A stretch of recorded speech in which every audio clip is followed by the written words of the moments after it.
Hi, I'm Kaylin. When my father died, I didn't ask for much, just 3 days to bury him, but my sister-in-law, who also happened to be my boss, looked me dead in the eye and said, "Choose, work or family."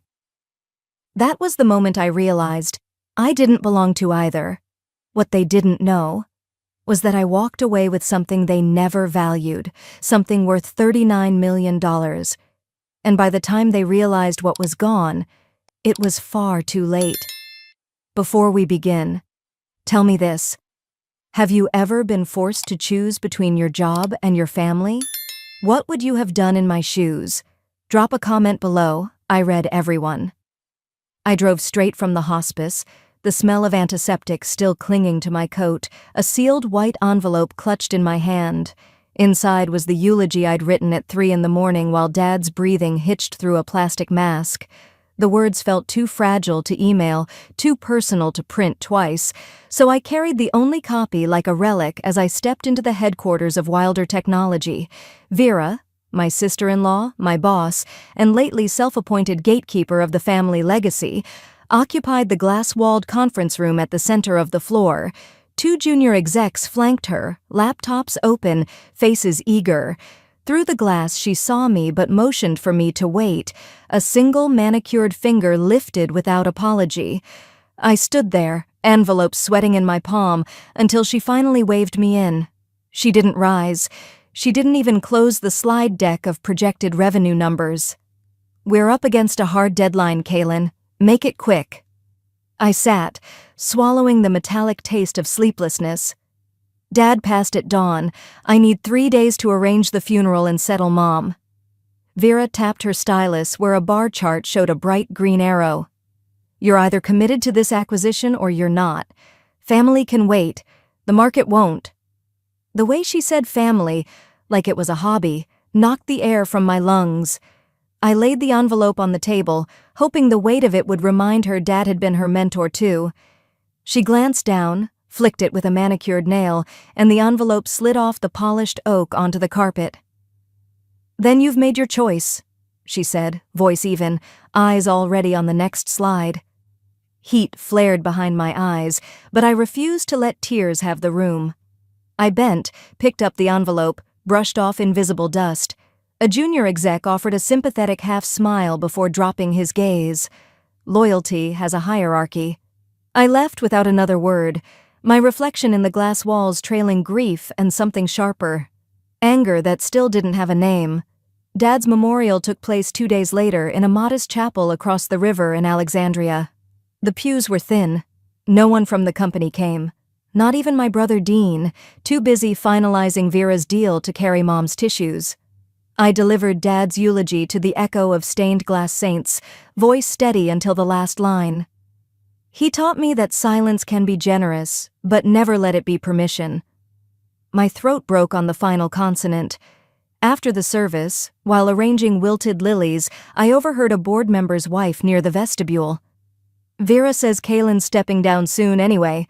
Maybe it's for the best." She spoke the way people discuss repainting a guest bathroom. Grief twisted into a harder, colder thing. They were moving on. No, they'd been preparing the minute Dad's monitor flatlined.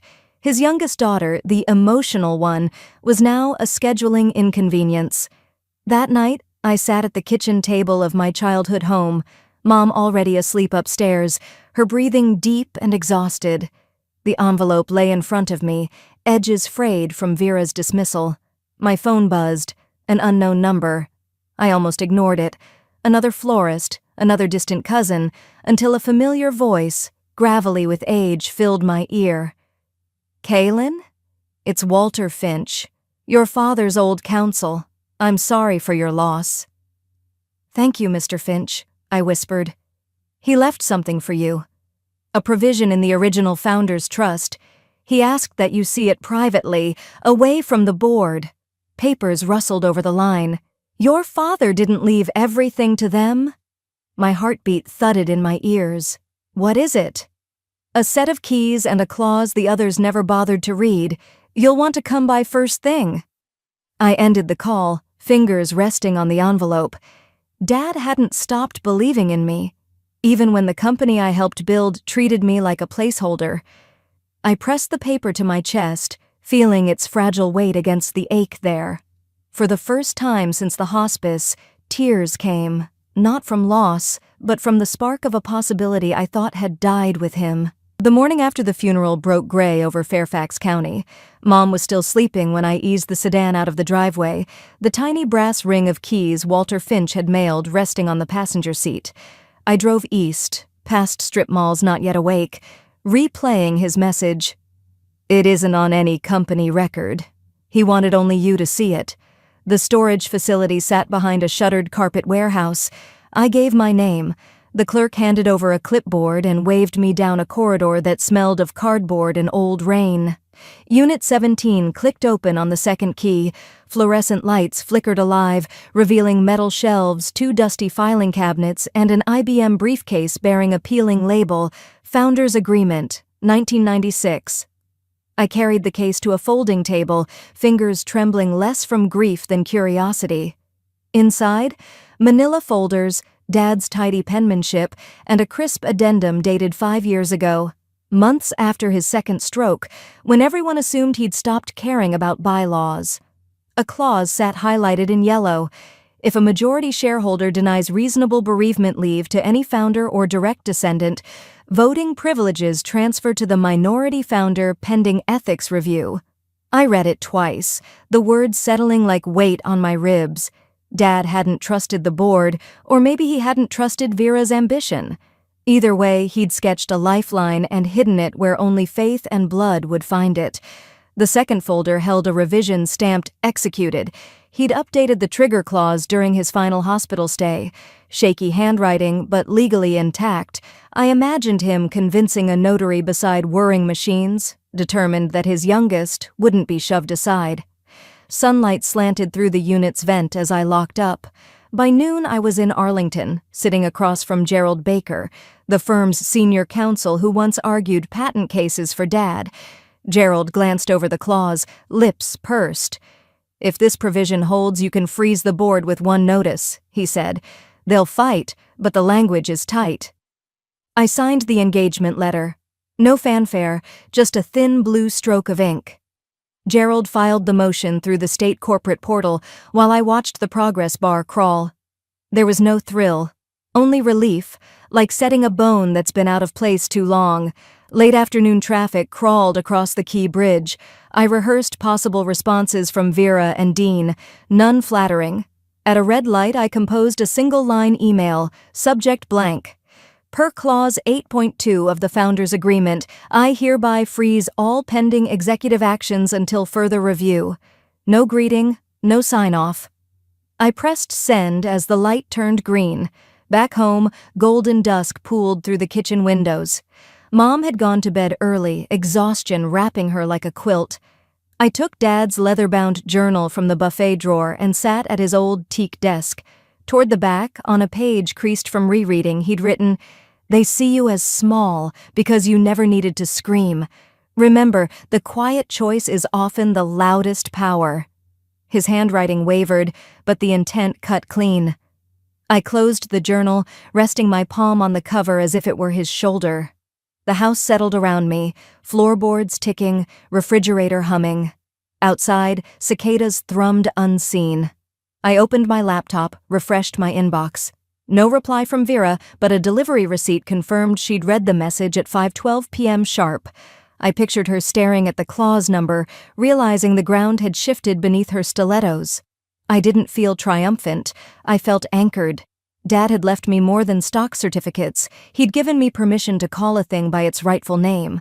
Betrayal didn't have to be loud, neither did reclamation. That was the night I stopped waiting for permission, and quietly started taking back everything that was mine. I didn't sleep, but dawn arrived anyway, slipping through the blinds the color of old nickel.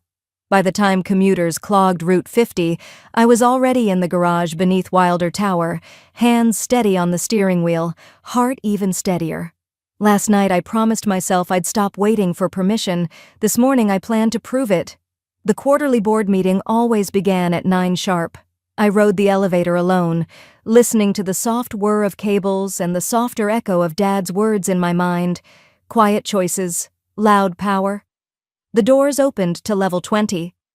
People glanced up, then looked away, as if my grief were contagious. Inside the glass conference room, Vera occupied the head seat as though it were a throne. Her tablet lay flat, knuckles pale against the bezel.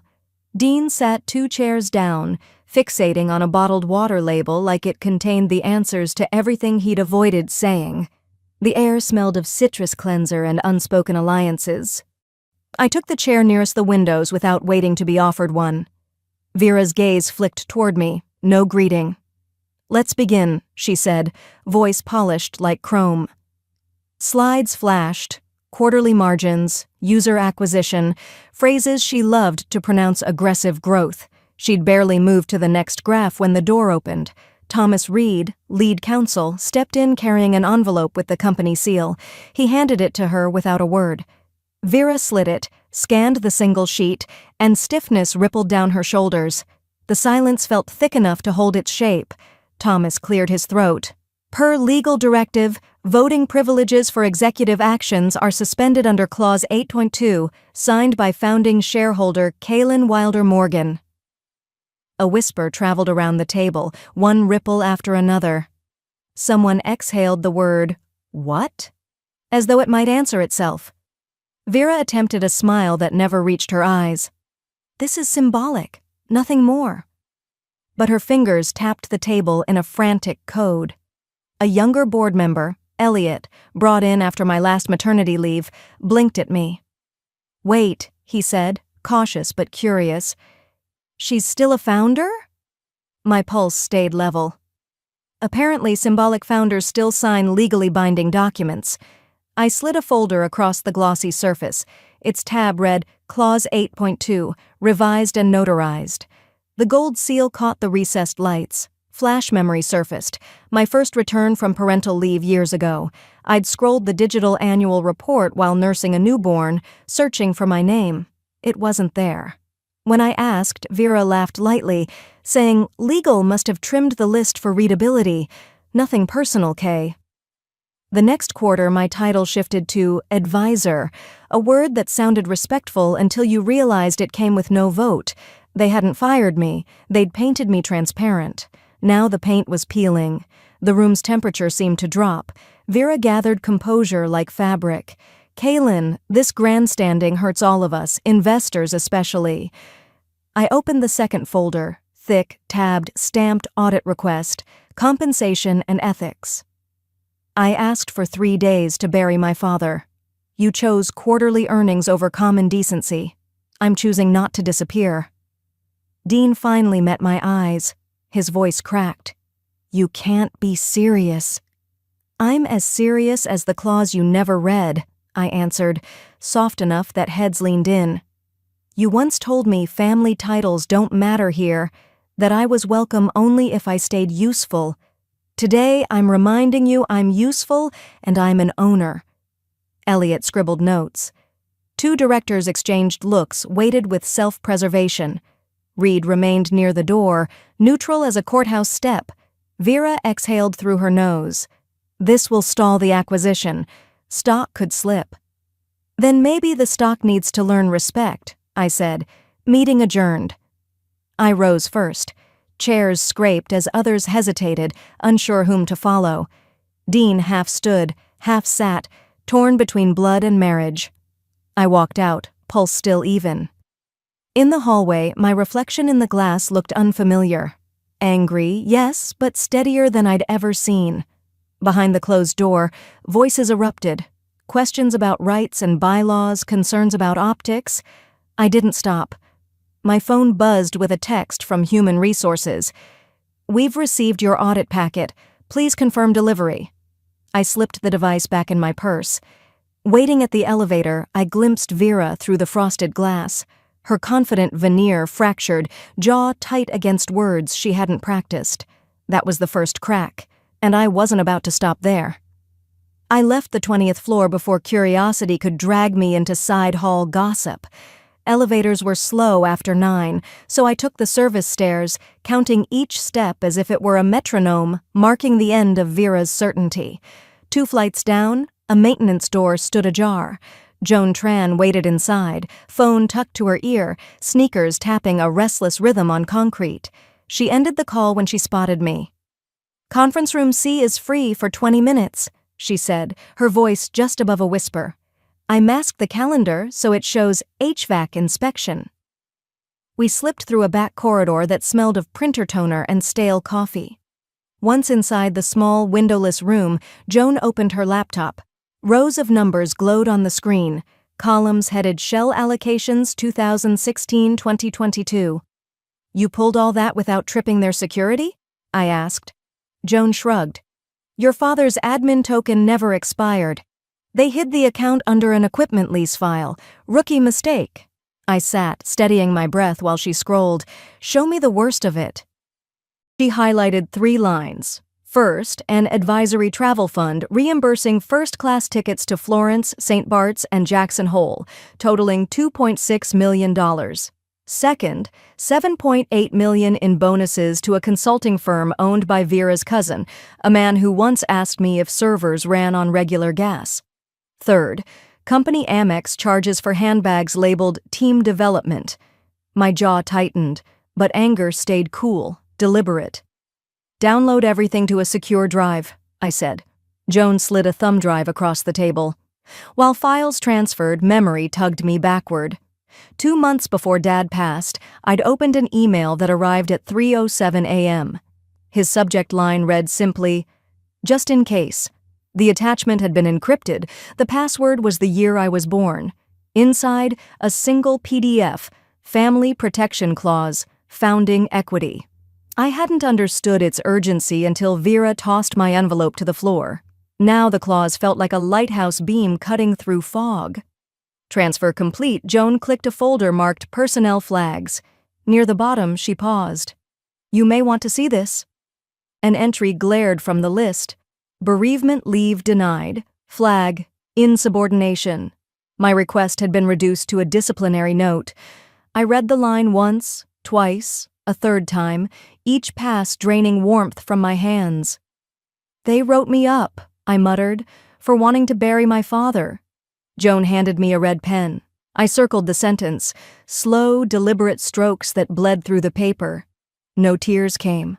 Something about seeing humiliation catalogued so neatly dried my grief into a fine, sharp point. "We have enough for a forensic referral," Joan said. "Not yet," I replied. "First, we let the system devour its own secrets." I compressed the most incriminating spreadsheets into a single PDF, stripped metadata, and renamed it Ethics Report Alpha. Then I opened the company's anonymous hotline portal, ironically implemented after a seminar I once championed, and attached the file. My cursor hovered over the submit button. "Ready to pull the pin?" Joan asked. "I'm not pulling anything," I said. "I'm just letting gravity do its work." I clicked send. The confirmation banner popped up. Submission received. We exited separately. I took the main hallway.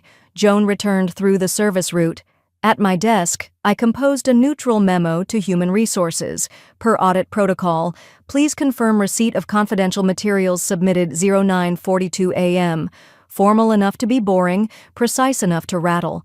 Before shutting down, I opened Dad's journal to the page where he'd taped a grocery receipt. Beneath it, he'd written, "The smallest slip can sink the largest ship." I pressed my fingertips to the ink, drawing steadiness from each letter. My phone buzzed. An auto-reply from the ethics portal. "Thank you for helping us foster integrity." I almost laughed at the irony. Integrity might finally visit Wilder Tech, but it was arriving in handcuffs.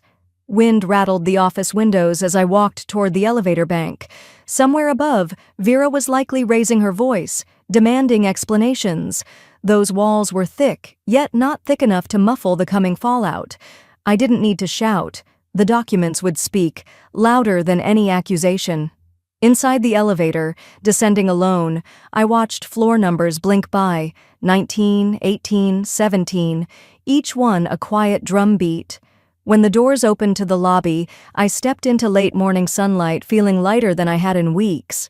The real storm didn't come from me, it came from the inside. The real storm didn't come from me, It came from the inside, and it arrived with the morning news ticker while I sat at my kitchen counter, mug warming my palms. Prominent tech firm under internal ethics review scrolled beneath a panel of sleepy anchors. Seeing the company name, my family's name, paired with the word ethics felt like justice finally pronouncing itself in daylight. I muted the television and opened my laptop. Overnight, the anonymous file I'd fed into the hotline had ignited a chain I could track in timestamps. 2:07 a.m. Automated routing to compliance, 2:14, forwarded to outside counsel, 3:52, flag set to level red. By now, the executive floor would be buzzing like a hornet nest prodded by a stick. Across town, that hornet nest was indeed in chaos. A friend in HR texted one line, "People are whispering your name like it's classified." 5 minutes later, another message followed. "Vera just demanded to know who leaked the audits. She's fuming." I changed from sweats into a blazer and dark jeans, then drove to headquarters. The lobby's usual hush was fractured by pockets of employees murmuring near the cafe line. One young developer held his phone up to a coworker, headline blazing. Our eyes met.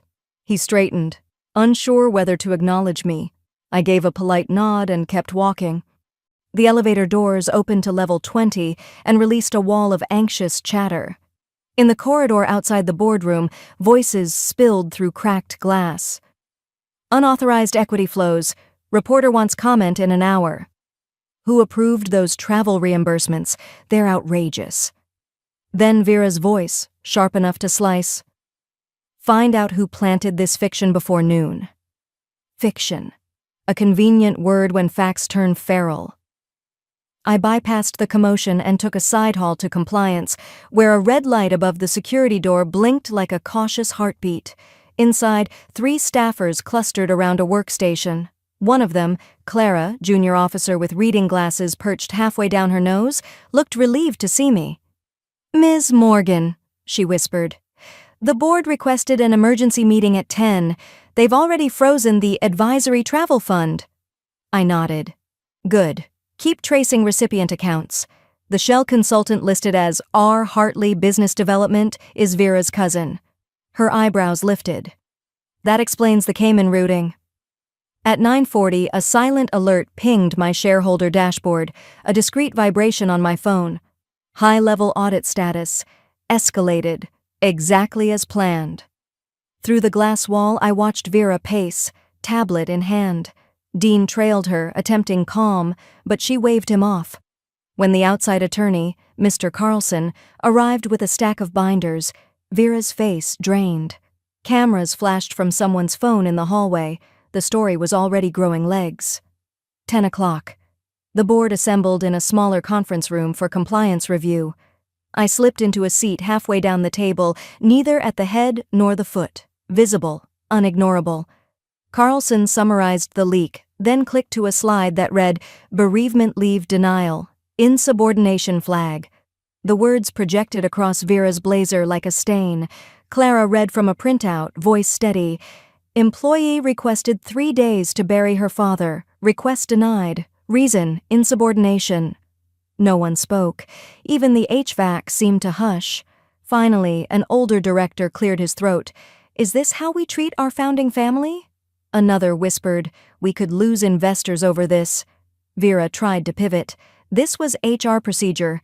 Timing was unfortunate, that's all." Carlson lifted a brow. $7.8 million in phantom bonuses is also unfortunate." He flipped a page. The numbers spoke louder than any raised voice. I offered no gloating smile, only silence that stretched until it became the dominant sound in the room. Vera's desperation showed in small betrayals. Tapping foot, quickened breath, the way she clutched her stylus like it might save her. The meeting adjourned with directives to freeze every questionable account, including the cousin's shell company. I headed to the elevator amid hushed stares. Just as the doors closed, my phone rang. Walter Finch. "Check your inbox, Kaylin," he said without greeting. "Your father anticipated this phase too." Back in my apartment, I opened the scanned document. Dad's signature looped across a stock reallocation form dated 16 months earlier. With one stroke, He'd shifted a controlling block of voting shares from a family trust managed by Vera to one managed by me, effective upon presentation of substantial ethical contravention. The company seal gleamed in the scan like a quiet oath. I leaned back, absorbing the enormity. Ownership, like grief, had many forms. This one weighed less than sorrow, but carried its own gravity. I didn't take anything that wasn't mine. I just took it back, and the proof sat glowing on my laptop while rain tapped against my apartment windows. Dad's amendment, dated 3 months before hospice, was elegant in its simplicity. Should any direct heir be sidelined through betrayal or exclusion, full voting control transfers to Kaylin Wilder Morgan. Beneath the clause, his signature curved steady and sure, as though he'd borrowed strength from knowing this day would come. Memory tugged me into the past. The last time he'd managed dinner out. We'd chosen a quiet bistro near the house because chemo dulled his appetite. He pushed a half-eaten chicken piccata aside, reached across the table for my hand. "I've watched power hollow people out," he murmured, voice sandpaper thin. "So, I put yours somewhere they wouldn't think to look." I'd smiled politely, not understanding. Tonight, the meaning landed with the solidity of oak. I dialed Harper Grant, the trust administrator, before nerves could intrude. Even at 8 p.m., he answered on the second ring. "Ms. Morgan, I was wondering when you'd reach out." "I'm invoking Clause 7C, I said. "Evidence of familial hostility has been met." "We've been holding documents in readiness," he replied. "Your father was precise. The transfer can be notarized tomorrow morning." By the time dawn slid between the blinds, empowerment had displaced exhaustion. I dressed in charcoal slacks, a navy blouse, colors decisive, not mourning. At the courthouse annex, Harper produced a slim folder. 2 signatures and a seal later, controlling interest moved quietly into my name. No confetti, no trumpets, just the clack of a stamp and a polite, "Congratulations, ma'am." Meanwhile, Wilder Tower simmered. On my drive over, notifications stacked across the dashboard, board-wide calendar invite labeled Emergency Governance Session, internal chat threads debating leadership, one blunt message from a mid-level manager. "Is Vera still in charge?" The veneer was cracking faster than I'd predicted. I arrived 10 minutes before the session. The receptionist's smile trembled when she handed me a visitor badge. My employee credentials had been deactivated weeks earlier. I clipped the badge to my jacket pocket and headed to the top floor where directors already milled with restless energy. Through the glass wall, I watched Vera confer with Dean and 2 allies, her expression tight. When she noticed me, irritation flicked across her features, quick but unmistakable. She straightened, then addressed the room. "Thank you for gathering. We'll address rumors and restore stability." Before she could continue, Director Halverson cleared his throat. "First, Vera, why wasn't the bereavement denial disclosed in risk reports?" She bristled. "It was an HR formality. Timing was unfortunate but immaterial." A murmur spread. Immaterial didn't sit well with investors who feared headlines more than deficits. I stepped forward, sliding the newly notarized document onto the table. "Pardon the interruption. This affects agenda order." Vera glanced down, color draining as she read the title, "Transfer of Majority Voting Shares, effective immediately." She scanned the signature, recognized Dad's handwriting, then mine beneath it. "You forged this?" she hissed. Harper, seated quietly near the door, rose. "I witnessed both signatures. The amendment is valid." Dean's chair creaked as he leaned away from Vera, as though distance might shield him. I remained calm. "I asked for 3 days to bury our father. You labeled that insubordination. That act met the clause's condition." A younger director muttered, "Never saw anything like this in a governance class." Halverson folded his arms. "Given the new structure, we need to recognize Ms. Morgan as controlling stakeholder." Vera opened her mouth, closed it, searching for an angle. "We have an acquisition pending. This upheaval jeopardizes everyone." Upheaval began when Respect exited the room, I replied. "I intend to steady the company, not sink it." Silence stretched, uncomfortable but definitive. The gavel of recognition didn't strike wood, it settled in unspoken consensus. Halverson scheduled a formal vote of acknowledgement for the following week. Procedural but perfunctory now. The meeting adjourned and people filed past offering cautious nods. Dean paused beside me. "Kyle, Not now," I said gently. "There'll be time to talk when the house stops burning." Vera lingered at the head of the table, hands gripping her tablet. She tried to stand taller, to reclaim the room by posture alone. Tomorrow, we would sit in these seats again, but positions would reverse. She tried to stand. I told her to sit.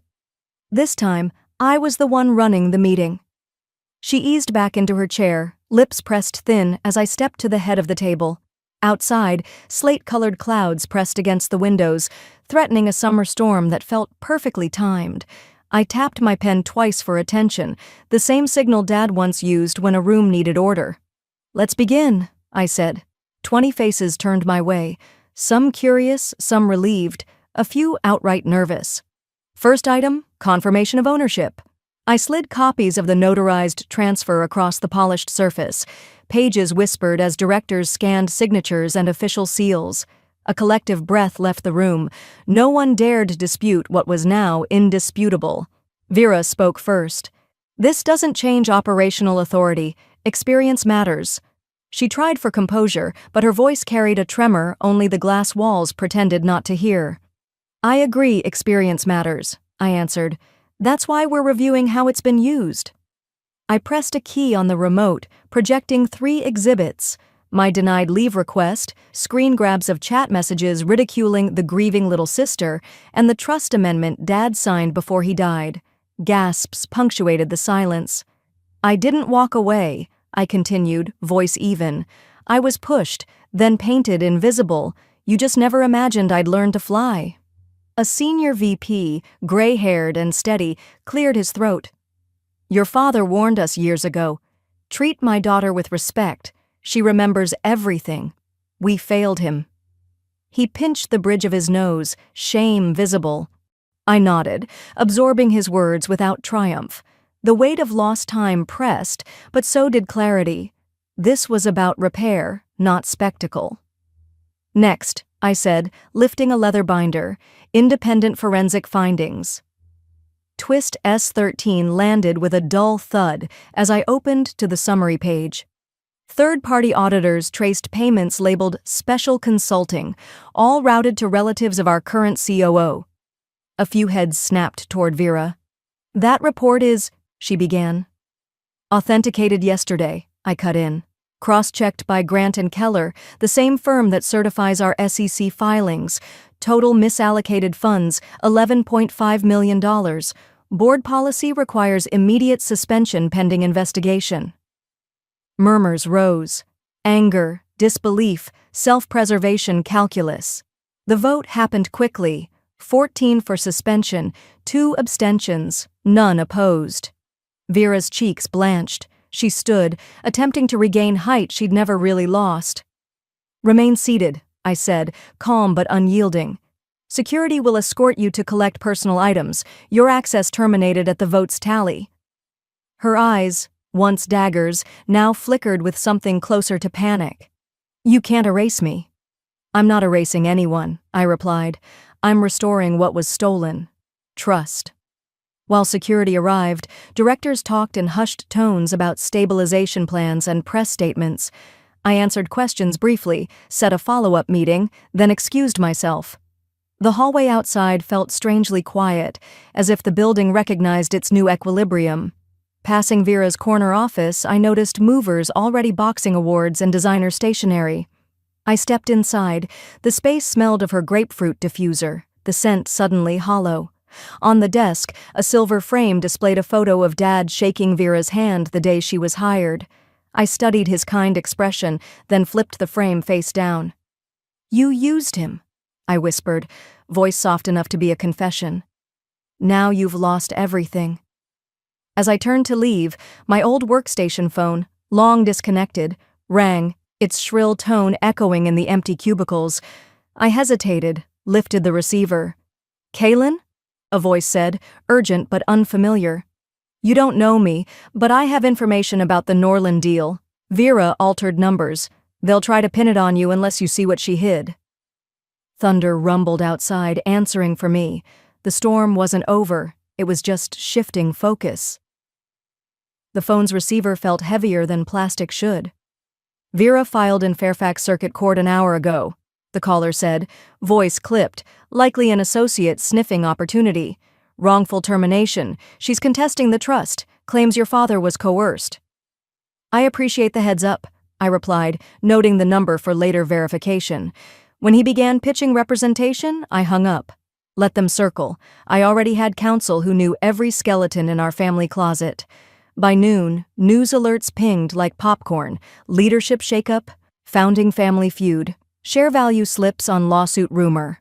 I walked the corridor toward my reclaimed office, passing clusters of employees hunched over phones. Some offered quiet nods, the kind reserved for people doing hard things you're secretly glad you don't have to do yourself.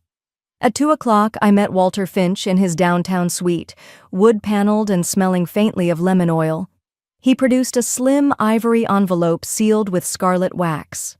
Your father instructed me to deliver this only if litigation threatened the trust. Breaking the seal, I unfolded a single page. Dad's handwriting, sure, uncompromised, filled the top half. If you're reading this, she's turned the company into a weapon. Fight smart, fight with dignity. You carry the story forward, protect it. Beneath the note lay a notarized addendum reaffirming the transfer and imposing a penalty clause. Any heir contesting the trust in bad faith forfeits residual shares. Vera was about to sue herself out of the family fortune.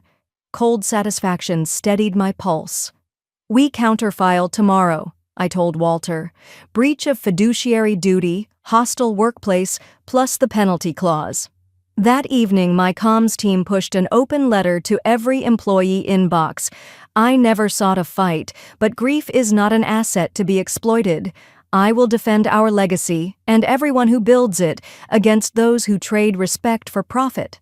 Within minutes, internal chat lit up, thumbs-up emojis, heartfelt replies, one brave soul typing, "About time someone said it."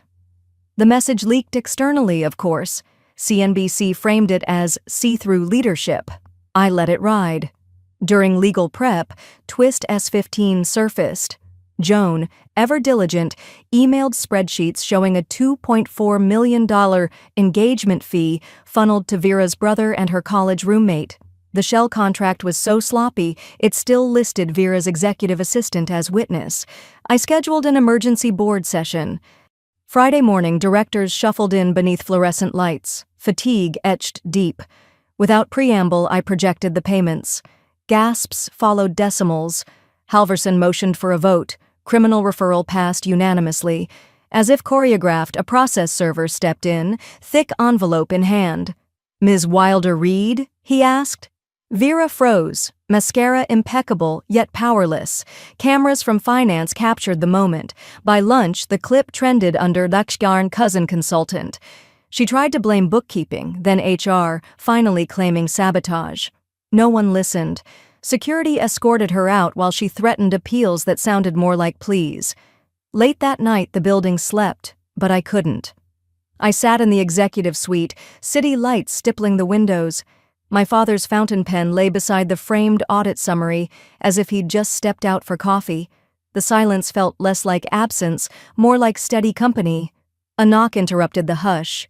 I opened the door to find Mom, raincoat draped over her arm, hair silvered and damp. She carried a cedar box I'd never seen. Her eyes, patient yet urgent, met mine.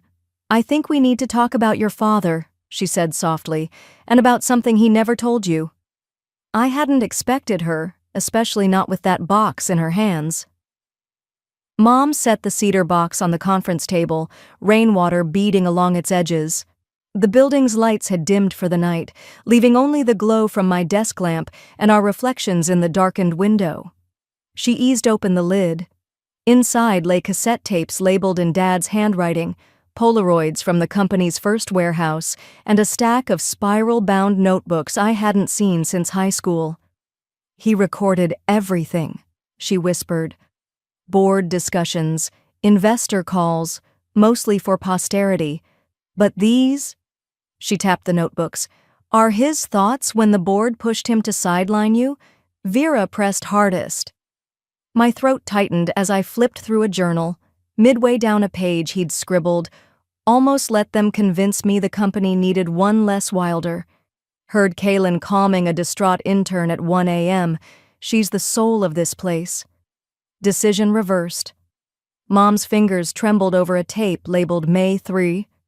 "That night," she said, "he asked if you were happy. When I told him you'd stayed late to help a junior engineer debug code, he knew where loyalty lived." I exhaled, a knot loosening I hadn't known was there. He carried all this alone. But not anymore. She produced a sealed envelope stamped by the estate court. The final hearing was set for Friday, 2 days away. "Your father added one more clause," she said. At the courthouse, the judge, a patient woman with wire-rimmed glasses, read aloud Dad's last amendment. "If I ever chose to leave the company, I would retain a single asset, the 5-acre lot where his first warehouse once stood, now appraised at 12+ million. The clause dared me to define value on my own terms. I drove straight to the overgrown parcel, morning sun glinting off rusted sheet metal remnants. Whip-poor wills called from the tree line.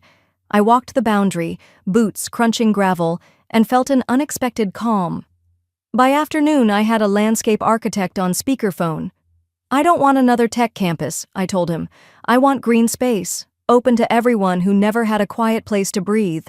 Construction permits sailed through. City Council loved free beauty. Within months, paths wound through native magnolias, benches curved in shady arcs, and a low stone wall framed a bronze plaque. "For the builders, the forgotten, the kind-hearted." In memory of James Wilder and the daughter he finally saw. News outlets covering Vera's indictment filmed the ribbon-cutting for contrast. Her charges, fraud, conspiracy, barred her from serving on any corporate board. She emailed twice, first to justify, then to plead. I archived both without opening. Sometimes silence is the cleanest reply. On a crisp Saturday in October, I took 8-year-old Evan to the cemetery. Leaves skittered across the walkway as he balanced a shoebox containing a hand-painted model of the new garden. He knelt beside the granite headstone, setting the miniature trees just so. "Grandpa would have liked it," he declared, brushing soil from his knees. I traced Dad's engraved name, the stone cool beneath my fingertips. "He does like it," I said, looking toward the horizon where the garden's tallest oak crowned the skyline. "And I think," I added, voice soft, "he finally found peace. Maybe we both did." Evan slipped his hand into mine. We stood in silence while clouds drifted, unhurried. Life kept moving. Shareholders' meetings, product launches, PTA fundraisers, but the weight I'd carried for years was gone, replaced by something lighter, steadier. I realized the most valuable thing I reclaimed wasn't the equity or even the garden. It was the quiet certainty of my own worth. Sometimes the people who dismiss you the loudest are simply afraid of your silent power, and sometimes the greatest victory isn't the fortune you salvage, but the self you refuse to surrender. Have you ever walked away from something and found everything waiting on the other side?